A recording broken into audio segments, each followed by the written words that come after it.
Hello everybody. Yes, I am back. Hell yeah, I need my glasses. Shit. Yeah, let me hold on. Let me show you the eyes. I'm doing my 2012 BET Awards reality review. You know, I was gonna try to come, all professional. Hi, this is Kim coming at you about the 2000. Fuck that. Because I know I'm going to see a lot of reviews of this show online, and none of them are going to really say what is really going on. I got a drink tonight, y'all. I made some homemade stuff. I'm not even going to tell y'all what's in it, but it's shaking and not stirred up in here. A lot of what went on this show, I can appreciate. But one of the biggest disappointments is how undiverse it was. I feel like BET, year after year, year after year. Let me just say this. They have really turned BET Awards not into music awards, but rather a second rap awards. Don't they have a rap awards? 80% of the music that was on this show tonight was rap. And I feel like that just shows that we are really closing down or shutting down when it comes to our music. And the videos I have made prior to this one really speak volumes to what is really going on. So I'm just going to really kind of short-handedly go over this award show. Y'all may not like some of the things I say. Y'all might try to make fat jokes as an excuse to get over the fact that sometimes the truth is what the truth. Get them out your system. I know I'm fat. It's nothing new. But what I speak, here you go. What happened to all this music on these shows? What happened to the reggae, the soul, the Afro rock, the jazz, the blues? It's like we only honor rap. And that's really getting on my nerves. I'm trying not to curse so much. It's really getting on my nerves, and it really makes no sense that we have to de-evolve into what it is now. The first folks that came out with Kanye, I could say visually, that was beautiful. I think that goes to how technology has really advanced.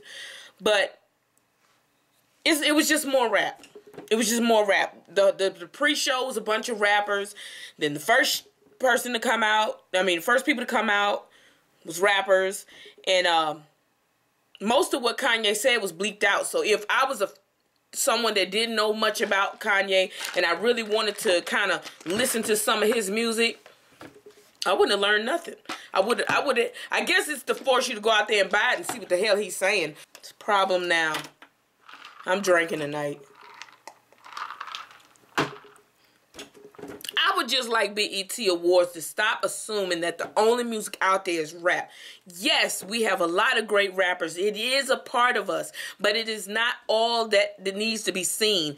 And when you shut down on giving us variety in music, you have award shows that are boring as hell like this. Show opens up. We got Kanye and his group of scrappy friends performing. But I just have a question. What happened to reggae, soul, Afro rock, jazz, blues, hip hop? All I heard was a bunch of rap tonight, but no hip hop. And I'm just to the point now where I just don't know what to really say. I don't watch BET anymore. I might watch it for the game, and then the game is starting to get on my nerves too. But I try to keep up with it, But this shit is really driving me to country music. I'm just going to say it. Taylor Swift, what's up? Holla at your girl with something. The first person to perform, Kanye again and his scrappy little friends, it was a nice visual with the car and the lasers and stuff like that.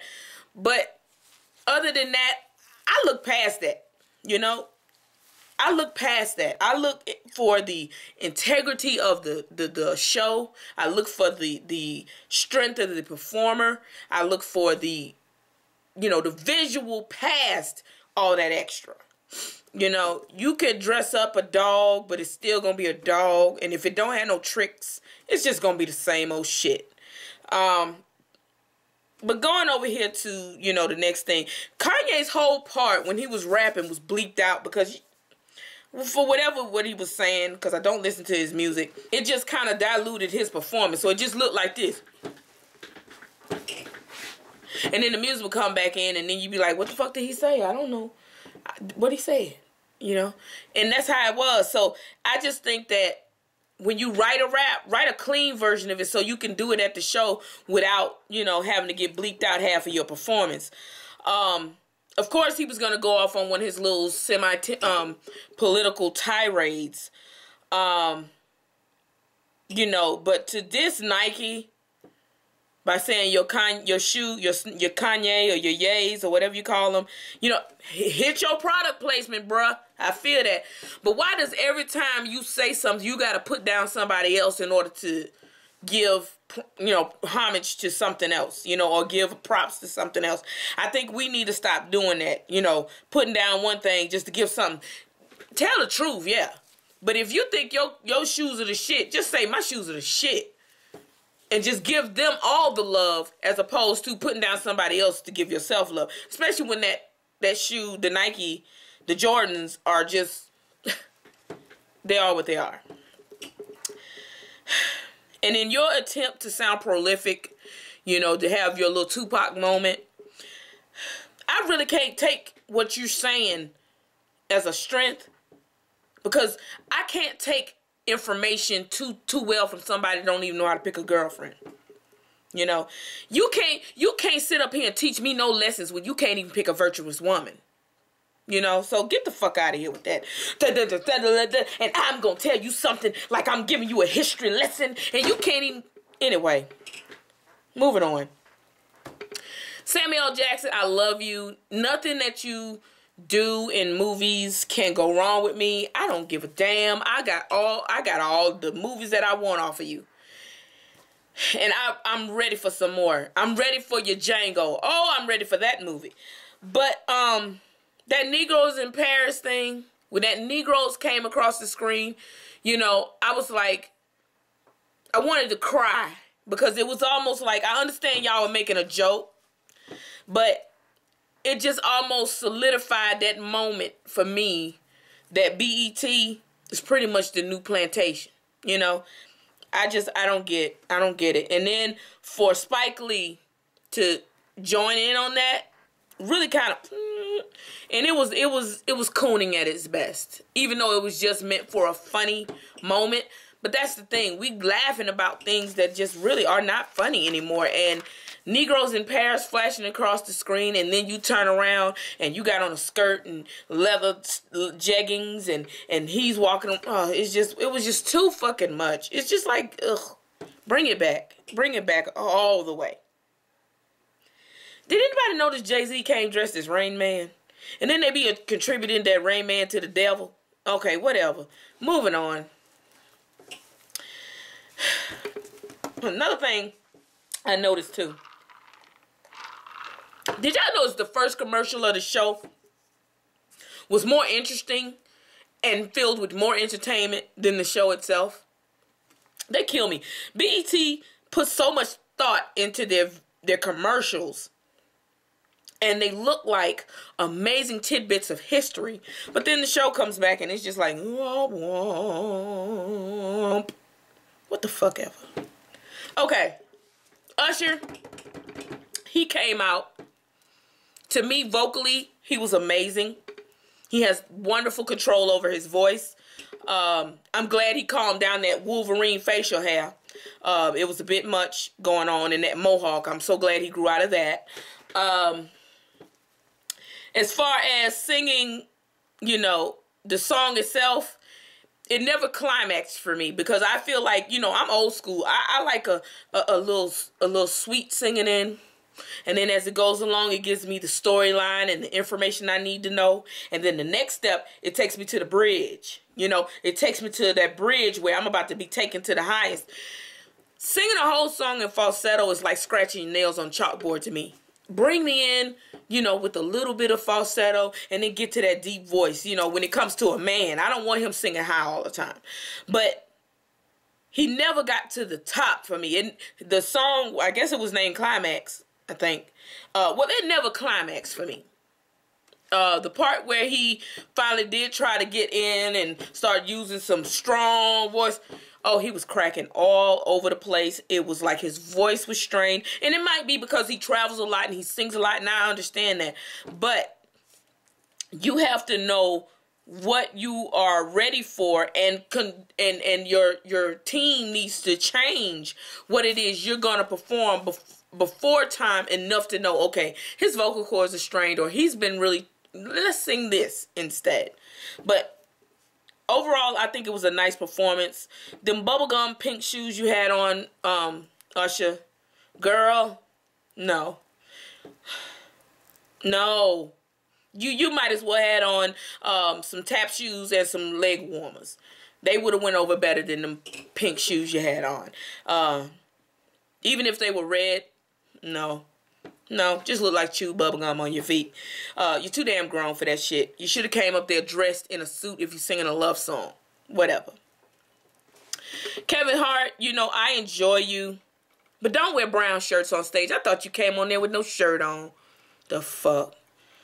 I thought your ass was topless. And, you really did take me over tonight when you was doing some of your stand-up. It really jumped on that coon train, and I didn't like that.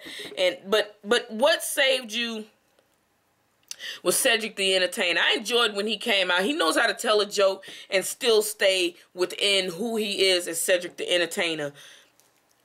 Pulling jokes out of someone should not be what you need to do. You should be able to tell a joke and the people come to you laughing. But it's like when you're well paid because you're supposed to be funny, you shouldn't have to pull jokes out of people like you was doing. It was too much. That Lil Wayne Mountain Dew commercial, yeah, I'm doing reviews on the commercials too. That's a fucking joke, you know. I don't need Lil Wayne giving me life advice in a commercial. I'd rather him just do what he does. Just rap some shit while the commercial is going and let a spokesman, you know, that does go home at night to their husband or their wife, let them do the commentary on the video. You just sing, rap, and sling your dreads. But you giving me advice on a Mountain Dew commercial is just like me stabbing myself in the foot right now and then not going to the doctor for it. Just doesn't make any sense. Neither one. Throwing a gospel song in the middle of everything. This show is a mess. I'm just saying. I'm just going to say this show is a mess. And throwing a gospel song on a show in the middle of everything is almost like, again, stabbing myself in the foot and putting a Band-Aid on it. You know, but the thing about it was that if anybody noticed, it changed the whole mood of the show. And if you looked at everybody, you looked at the rappers, the singers, the jump offs that was there with a almost no name rapper. Everybody was almost like they were happy. Did y'all notice that? BET gonna play the show again, so kind of watch the show again using this commentary I'm giving you. If you watch the middle of the show and you kind of it was an insult to gospel, if you ask me. But the young ladies up there sang so beautifully that I couldn't throw no shade at them. They took us in there, baby. But you could see how thirsty the audience was for some good music. And it didn't make no sense that we could, right after they got off stage, it was like the show went, ooh, back down. You know, it's just time that they start putting out more music so people wouldn't be so hungry waiting on music from the same artist. Shantae Moore, your hair and your voice was life for me. Oh my God. She really, really represented that song very well. She represented, I lose words sometimes when I see people that are so talented are just put on as afterthoughts on this channel. And her tribute to Donna Summer was so cute and flirty and sexy and fun. And it was befitting of the person that Donna Summer was when she was here on this earth. And her singing, that octave, that high note, y'all probably didn't even hear. Just amazing performance, and I enjoyed you. Chris Brown, everybody that knows me knows I love me some Chris Brown. Team breathed up in this piece. But one thing about real family or true people that are in your life, they're gonna be honest with you. And I'm not sure if Chris Brown has a lot of honest people around. I'm sure he does, but I'm sure the honest people in his life do not outweigh the fakers and the bullshitters that are. For some reason, to me, the mood around Chris Brown tonight was really somber. When he performed, it wasn't his best. It just seems like he doesn't have that same light in him when he performs than maybe when you go to one of his shows. It's almost like when he's at these award shows, he performs because he's been hired to do so. But it's not the same as when sometimes you go to his concert and it's just, he's lit up like Christmas. And like tonight on this show, it just seemed like he was so dim. And he seemed like, he was so unhappy. But you also notice that when he got around Samuel L. Jackson, who's one of the realest people, he lit up again. And it's almost like his face or his body language is a gauge of, it's like his body is, figuring out who's fake, who's. And then when he was performing, to me, while I was watching him, it seemed more like he pulled back and he was doing just enough for the performance to be acceptable. But I knew it wasn't his best. But I'm just being honest. That's the way I felt about it. And I just want, Chris Brown to know that Team Breezy is really behind you. We're really here. And we hope to see you more this summer, traveling, performing for us. We're ready for it. Charles Perry. Oh, I think that's his name. Charles Perry. Oh, he is like a physically fit CeeLo Green. I want to see more of you, brother. I'm going to be searching you out. I'm going to be listening to your music. Yes, I'm going to do a review on you because I enjoyed you. I really did. Nicki Minaj. Baby, you came out flowing and I was so proud of you. I was so proud of you. I was even looking over the fact that your grown ass was out there with a tutu. Because you was flowing. And I want to hear more of that from you. I really do. However, them new booty shots, no, boo-boos. Please stop. Please stop doing that to yourself. Because it's like you did an unveiling of a new Barca Lounger ass. It looked like a damn folding chair. A Barca Lounger. It just looked like a huge ottoman sitting on the back of your back. And I just really do wish you would understand that as you get older, that shit is not going to fly. Matter of fact, it's going to hang. So please stop doing that. Because this set of ass shots, you forgot to do your hips. So from the front, it just looked like you had on a book satchel around your waist. Stop doing that shit. It just looked like a senior citizen after lunch. Just a full diaper. 80% of these categories, again, like I said, were rap. This was just a second rap awards. I don't see why y'all have to have two shows for that. Just mesh them two together because it don't make no sense to have the rap awards and this awards where 80% and then the other is 100%. It's all rap. It just needs to stop. Valerie Simpson. I understand that you've lost your husband, but girl, don't you ever stop singing. Oh, your voice is beautiful. Your presence was so sweet. You're such a small little lady. But your voice just, I just enjoyed you. I really did. That's all I have to say about that. Melanie Fiona, gorgeous, soulful, classy. She just went in tonight. I really enjoy her spirit, and I hope she doesn't change for nothing in the world because we need more singers like you that are sticking to your guns and sticking with R&B and sticking with soulful music that has meaning, that has purpose. I enjoyed you.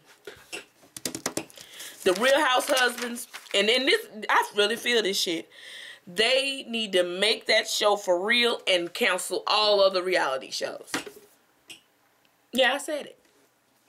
Every reality show on TV right now, they need to cancel it, and they need to make it the Real House Husbands or Real Husbands of, and then just cancel all the rest of them, and then have guest stars come on there week after week. And let me go back to this. Let me go back to this. Kevin, that joke about your divorce, you need to be drowned in a pool of chocolate pudding. I'm just saying it. It was just unnecessary. Again, I had to write all this shit down because I wasn't going to remember it. Now, D'Angelo, I love you. I love you a lot. But for you to come out singing the very song that may have, like, been the biggest hit that you had, but also caused the demise that you went through before you came back to us, for you to come out singing that song, it was just almost like adding insult to injury. Baby, you need a stylist. I understand you trying to come out with that hippie type, take it back a notch, but that hippie derelict type look, no, boo-boo, no. You know, let's do this. If you're going to have a natural and your hair is thinner in the front and thicker in the back, it gives that George Jefferson appearance. You got to bring it together. Go on and hit your cornrows again. We won't mind. You'll get a pass because you got some good music. The headband, let it go if you're not joining a gang. You got no business with a head rag on. No grown man. I really didn't appreciate that you coming out with that song. But when you sat down to that piano, zip, shut me up. I was really amazed at the musicality of things. Your backup singers are amazing. But you had that Lawrence Fishburne playing a role type look. I don't know. The one thing that was so funny to me was that, you know, people are going to stand up for you because you've been around it for a long time and they feel like they have to, you know, act like they're really excited about you singing. You know, they get up and they stand and they clap or whatever. But what they don't know about performers is that performers don't follow scheme. And so when you were doing all those encores, you know, after they started getting up like it was over and then you started singing again, it really threw them for a loop. And when you kept doing it and kept doing it, it was almost like, when is this nigga gonna stop? You know, when Real Musical Lovers was like, take them there. Take them to the bridge, you know. So that was funny to me, you know, because you kept doing it, you know, but one thing did kind of, when they panned the audience, one thing I did realize is that you was feeding them. People are hungry for music and you was feeding them. Amazing. Mike Epps, you a fool. You like that old uncle that come over and go in your fridge and ask you what you got to drink and give out advice when you don't want it. You know, you just, but you're comical. That Jodeci, when you came out in that white with that see-through with the, I was done. I was done with you in the high-tech boots. I was done. I just, you know what, Beyonce winning is nothing new. I expected her to win. That dress she had on. Girl, could you give me that give me that dress in a size 24? I'm gonna see what I can do with it. Give it to me in a black though. I want to look thinner. But that was hot. Now other moles may not like it, but I liked it. After that, I just want to say, the coon force, it is strong with you, Kevin. It is strong with you. And I just do hope you grow and develop into more of a comedian than a coon. Thank you. Then Maybach music comes out. It's the same old, same old. To me, the performance was like this. You know, they have the car come out and they're coming out of the car and they're performing. They're walking back and forth, holding their pants leg and, you know, doing this and running back and forth and stuff. But it just reminded me of, you know how you can like drive through the hood and there's a bunch of dudes standing on the corner. Nobody's really doing nothing important, but they're just there. That's what it just looked like on stage. So I just can't relate to that type of a performance, because I've seen rappers that kind of pull me in and be like, I watch them the whole time they're on stage or whatever. But this was just, for me, I was just ready for a commercial. I could have used a cleansing of a commercial. But I did notice that when good music was up, the audience sat down and they watched and they clapped, and some of them, you know, sprinkled would stand up and clap or just act like they were really grooving or whatever. But the overall audience stands up like an ovation for rap. And again, I guess that's all they're catering to, so that's what they put on the stage. I want to talk a little bit about the best rap female category. When you have one of the best female rappers in the game as an announcer and not a performer, it just makes the best rap female category a joke. You know, I don't think that you even need to put anybody else in the category other than Nicki if you're not even going to show or promote the other rapper or other female rappers. Each one of the artists that were up for nomination in the category, the first time for me seeing their videos was during them announcing the nominees. And I just really think that is sad, to the point where it's like allow them to, and it's not even that Nicki Minaj is overshadowing them because she got better team working for her. It's the fact that it allows her team to do better for her because we don't allow other musicians in the game. And I think that is stifling when you don't allow the progress or the evolving of music to the point where you just got one artist that you know is going to win because everybody else you put in there, we haven't seen them none this year. It's just unfair to the young ladies. And I think that it needs to be a real competition. We need to start supporting other female rappers.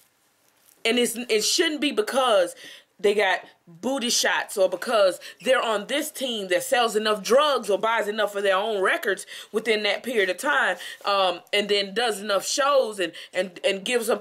Which one of those girls have you even put on the show to perform? So we can see her. So we can see what she has to offer. I don't think it's fair. I don't think it's fair. And the best rap female category needs to be taken off of the show until you can give other females a chance to do what it is they do. And if they get eliminated because they aren't good enough, then I understand Nicki Minaj winning. But there are a lot of females out here that are very amazing, very good, and you never see them. And then you're going to give out an award for being the best one? No, that don't make you the best. That just makes you the most popular. And there's two different things that go. The best and the most popular are two different things. So you need to change that to the most popular rap female, not the best rap female. Because Nicki, if put up against other people, she would have to go for what... Nicki would have to go back to her street days in order to be the best rap female. So that's not me saying Nicki Minaj, not putting Nicki Minaj down. Because I think Nicki Minaj has a jewel inside of her that we need to see. She came out with it on the stage tonight. And I was like, yes, there you go. And then the skirt came off and it was like, oh, hell. But that's what I would like to see. I would like Nicki Minaj to take off all that stuff and just go raw. That's what I want to see. I want her to go raw. And I want her to go raw in a den of lions of rapstresses and have to fight for that crown to have best rap female. Not most popular, best rap female. Okay, let's move on. Let's move on.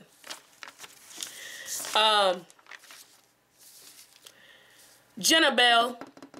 You're another one I'm going to be looking for. And I think it is so crazy that the people that are actually talented are little blurbs in the show where they start talking over their performance, which I think is rude. Give them at least a full 3 minutes.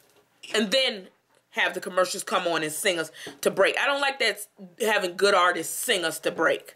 I think that's tacky what they put on the show. I will be checking for some more of you, Miss Jenna Bell. I really enjoyed your performance. Your runs are amazing. Your guitar playing, I know how to say guitar, but guitar picking is amazing. I enjoyed that.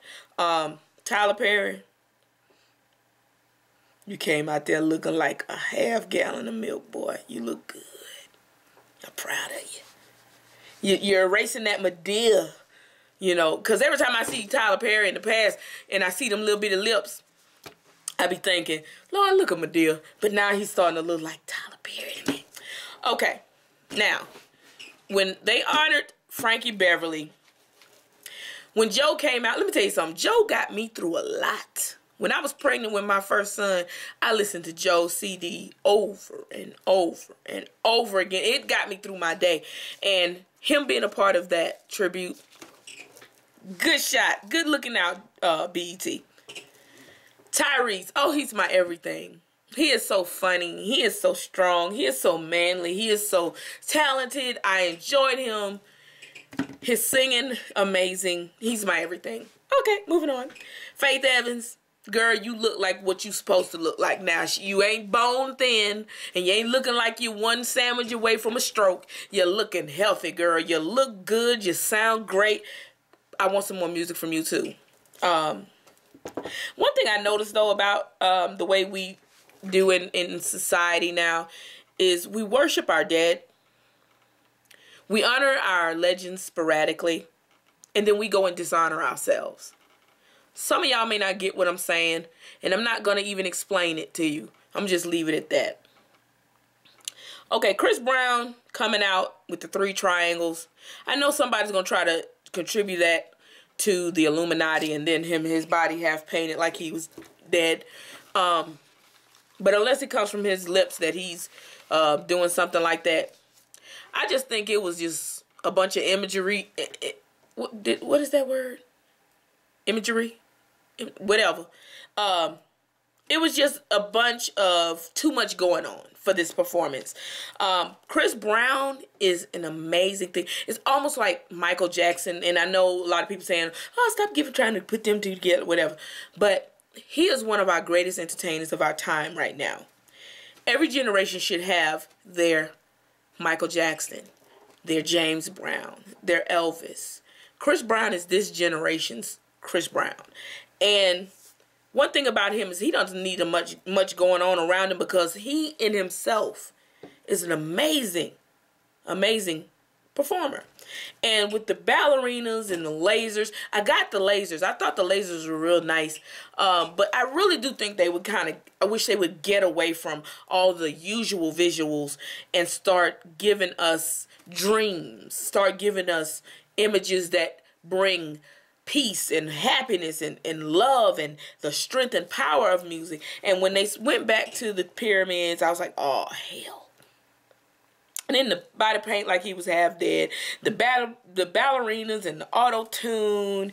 And he sounded so uninspired. I just noticed he's doing way less in his performances. And I caught that. And, you know, you can get mad at me for saying this, but I love Chris Brown and I love his music. And I just want to continue to see him grow. And at the point where he did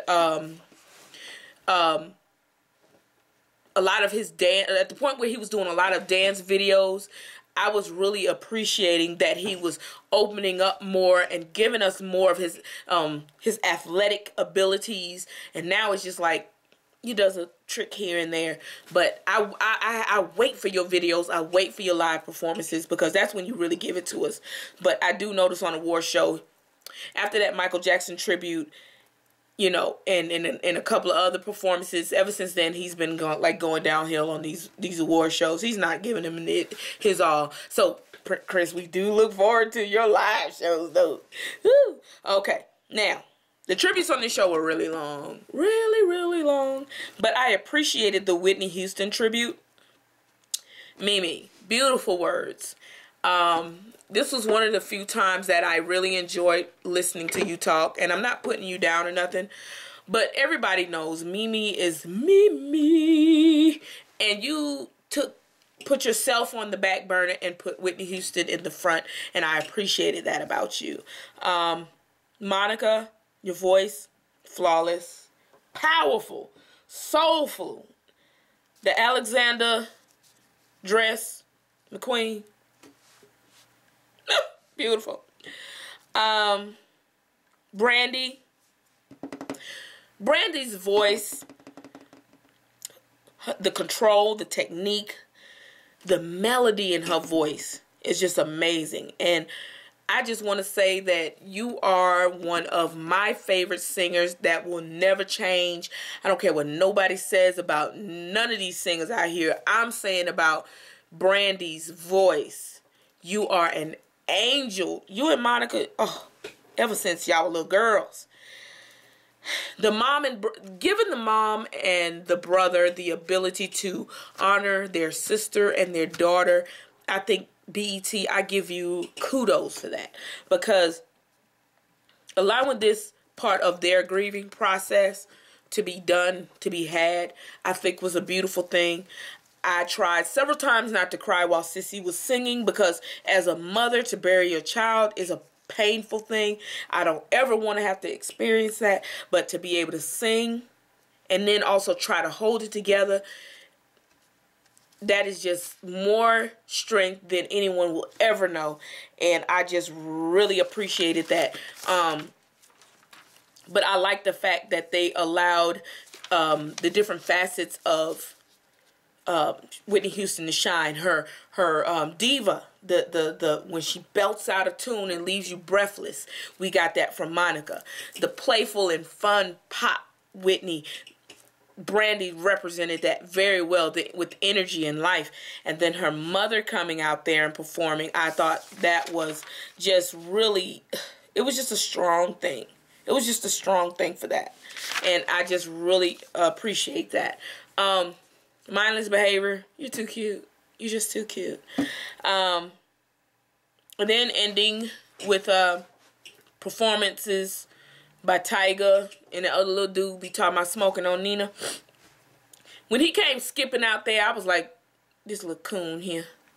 Just coons. He just looked like a Girl Scout selling cookies. Just skipped. I just didn't know. Tyga, your performance, well put together. And I know that sounds like a surprise coming from me, but you have control over your performance.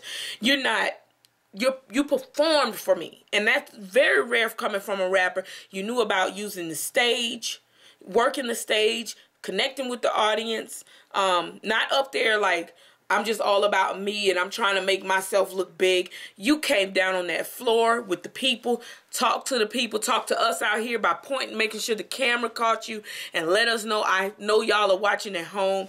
I really did appreciate that. Rack City is a hot song. Other than, you know, the cussing or whatever. But sometimes you got to cuss. Because God knows I cuss. But I appreciate that you're developing way back from that coconut water singing song you used to have. Yeah, I remember that. But you're just amazing. I just enjoyed your flow. But overall, this show, for me, it was alright. It had its moments. But the tributes were too long and not as honed in as they could be, but I did appreciate them.